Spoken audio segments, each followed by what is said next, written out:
I had been retired for about 4 years. My wife was still working, and her dad, Whitey, had been a big brother, and I think that triggered in her mind, John, why don't you think about becoming a big brother? So she planted the seed. I let it sit there for a while, and I started reflecting on my life, and I realized there was a common thread that went through my life, and that was children. I was a single dad for two daughters. I was a stepfather to two sons. And now we pretty much had an empty nest.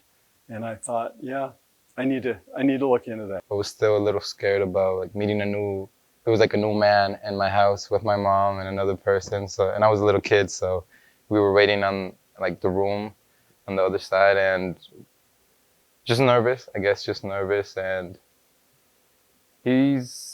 he has like a calming feeling to him. He's like very inviting. So that was a plus, I guess. And I got a little more comfortable with him because of that. But nervous for sure. I can remember vividly sitting in Pablo's living room with his mom. I don't think Pablo was in the room at first, but he did come in rather cautiously and sat down. I'm thinking, this poor boy is wondering, who is this stranger? I'm supposed to go spend time with him. It was an easy decision. And once we met, it was clear it was the right decision. So one of the big things my mom wanted Mr. John to help me with was speaking English. And he took me to Barnes & Noble and we got a beginner's English book. And that's what we started with. And little by little, he made me more confident. Pablo called and said, I have a basketball game Saturday morning and my mom can't take me. Can you take me? I said, sure, I'm happy to take you. Just let me know what time and where to take you. His team starts playing, and I felt so good to be there because most of the players had their whole families there. Pablo had Mr. John, so I cheered for Pablo. And he was pretty new at it, but he played, and it was fun to see him out there. She told me, she was the one that told me to ask Mr. John if he could take me, and he gladly took me. It was fun. It was good. I mean, someone actually being there for you was special.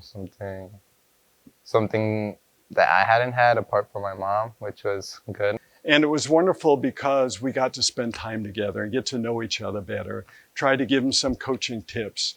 And then he went and played his second game, and then we drove home. I definitely look around for his approval whenever I would do something. So it was good, a good memory. We had family in from the East Coast up at our place in Door County, and 5 grandchildren were there, and we had Pablo come up for the weekend. And he just fit right in with the family. Everybody welcomed him with open arms. And one day we rented kayaks out in Bailey's Harbor. And our little one, I think he's probably about 10 at the time, couldn't go by himself. So I assumed he'd go with his dad. But he said, no, I want to go with Pablo. And I thought, that is just so great. Pablo, you're in. We are family. It's funny because at this point in my life, I don't really see him as my big brother. I don't even acknowledge him as my big brother. It's just family. He's a male role model I've always looked up to, and obviously I'm thankful for big brothers and big sisters that get us together.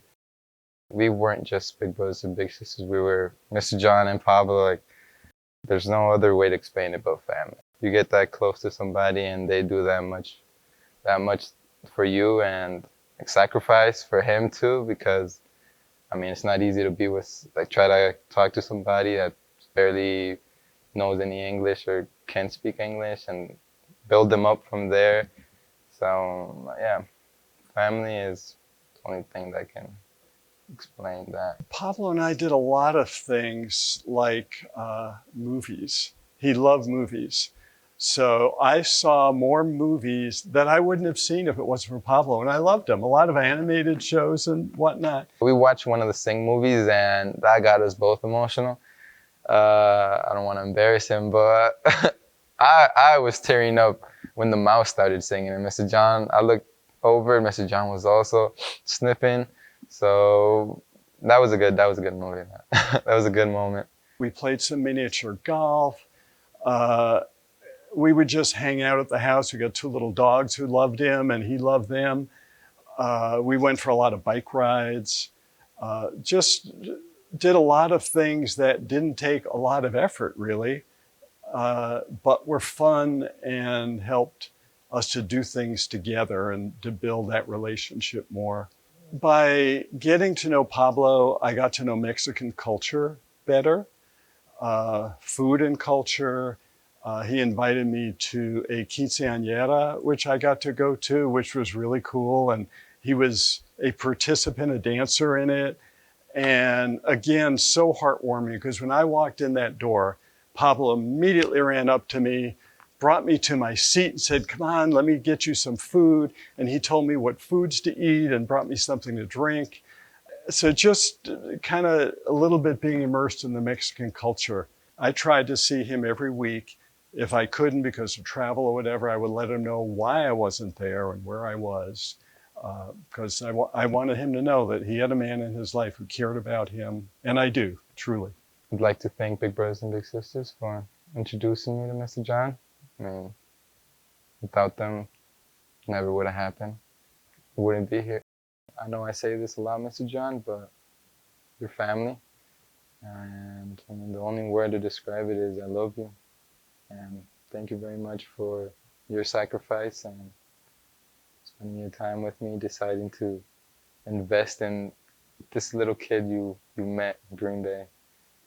Thank you.